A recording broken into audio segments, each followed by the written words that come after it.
बिस्मिल्लाहिर्रहमानिर्रहीम। अस्सलामु अलैकुम वरहमतुल्लाहि ताला वबरकातुहू। मैं आप सभी का खादिम अख्तर बिन कादिर नक्शबंदी उम्मीद करता हूँ कि आप सभी अहबाब खैरियत से होंगे। आज एक और नया अमल लेकर आपकी खिदमत में हाजिर हुआ। ये अमल है यरकान पीलिया हेपेटाइटिस इस मर्ज़ को ख़त्म करने के लिए।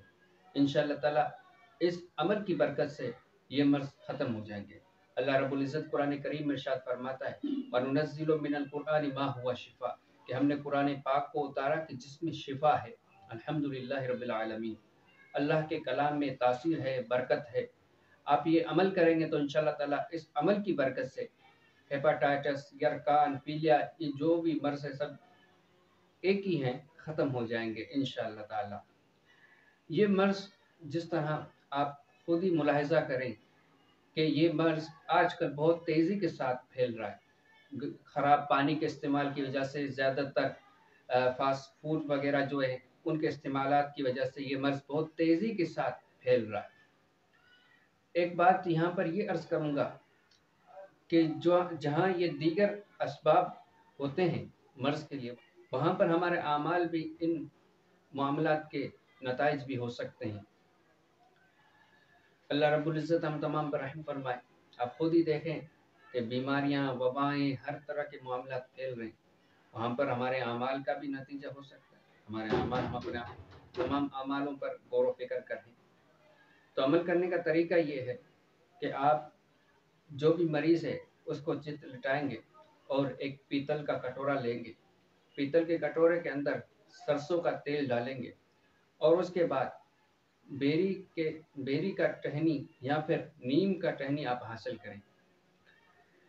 नीम का टहनी या बेरी के टहनी हासिल करने के बाद मरीज़ को चित लिटा लें और उसके ऊपर सफ़ेद चादर बिछा लें। अब मरीज़ के सर के ऊपर आप ये कटोरा रखें और सूरह यासीन शरीफ को पढ़ना शुरू करें।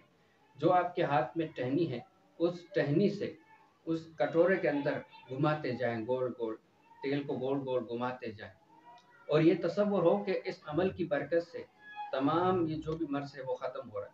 आप इस पूरे कटोरे को उसके पूरे बदन से घुमाकर सर से लेकर पाँव तक लेकर आएंगे। फिर आप दोबारा इसको लेकर आएंगे और उसके पेट पे रख देंगे और फिर अमल को वहीं पर जारी रखेंगे। सूरह यासीन शरीफ को पढ़ते रहेंगे और जब आपका सूरह यासीन शरीफ पढ़ना मुकम्मल हो जाए तो मरीज़ को अब आप उठा दें और उसके बाद आप खुद ही देखेंगे कि तेल का रंग खुद ही तब्दील हो जाएगा। और इंशाअल्लाह ताला जब आप अमल मुकम्मल कर लेंगे तो फिर मरीज़ से आप कैफियत मालूम करेंगे तो इंशाअल्लाह ताला बहुत बेहतरी महसूस करेगा। इसी के साथ साथ आप ऐसा करें कि मरीज़ को जब आप बुलाएं या जो कोई भी अमल करे तो एक पानी का बोतल भी अपने सामने रख लें या गिलास रख लें जिसमें पानी हो। जब वह सूरह यासीन को पढ़ के मुकम्मल कर ले तो उस पानी पर भी दम कर लें और मरीज़ को कहें कि इस पानी को पीता रहे। 7 जुमेरात तक आप यूँ अमल करें। इंशाअल्लाह ताला इस अमल की बरकत से हेपेटाइटिस कैसा भी हो इंशाअल्लाह ये मर्ज़ ख़त्म हो जाएगा। तजर्बा करना शर्त है। जो भी अहबाब इस अमल की इजाज़त चाहते हैं उनसे गुजारिश है कि आप हमारे इस वीडियो को लाइक करें, शेयर करें और नीचे कमेंट में माशाअल्लाह या सुभान अल्लाह लिख कर अपना नाम लिख दें। इंशाअल्लाह ताला आपको इजाज़त हो जाएगी।